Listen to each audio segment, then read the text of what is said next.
In the last video, we created a working web server that serves a static website. We used the fs module's read file method to read files in before they were served back in the response object of the create server method. There is one elementary problem with using the read file method. This method buffers up files to memory before serving them out. This graphic illustrates what happens. Files are first read into the buffer, and only when the file is read in completely is it really flushed out to the response object. As you can imagine, this can slow down things and it taxes the server quite badly. Fortunately for us, Node does provide us with an elegant solution, which happens to be one of its USPs as well. Streams are like pipelines through your app, which can control and allow data to flow through your app without holding it in buffers. So instead of waiting for the file to buffer up, files are streamed out to the user as it is being read in. This cuts down latency and makes the server very efficient.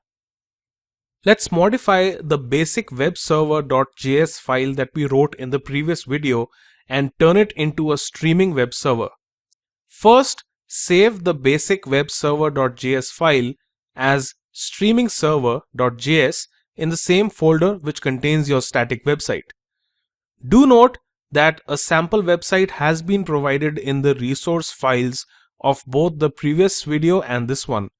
You may use the sample website, or you may just use one of your own static websites to test these examples.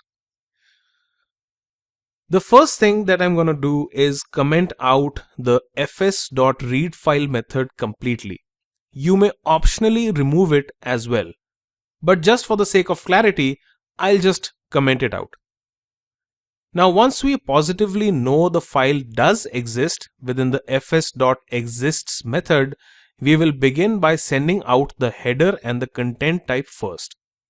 This would be done in the same way as in the previous example by using res.writeHead, which will send out an HTTP status 200 followed by the content type that we are deriving from the MIMES object that we had created, based on the type of the file being served. Next, let's instantiate a stream by creating a variable called streamFile and setting it to fs.createReadStream and providing it with a file path. The createReadStream method reads files in streaming mode.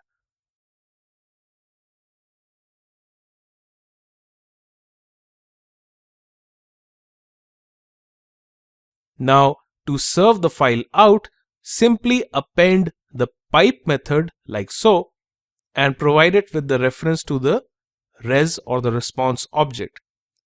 So what we are essentially doing here is reading the file in using streaming mode and piping it out to the response object and back to the user.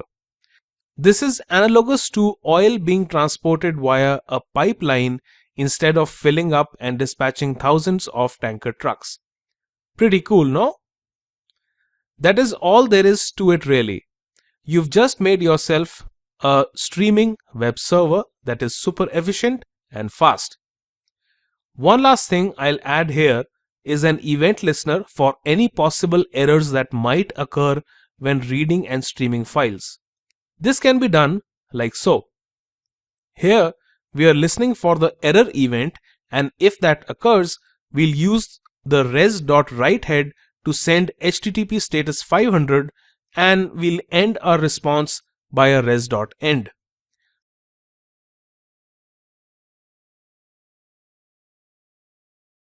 Let's save and run this file from the terminal by typing node followed by streamingserver.js.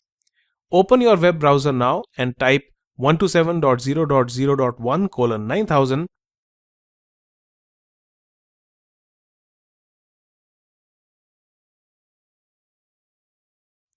and here's our site.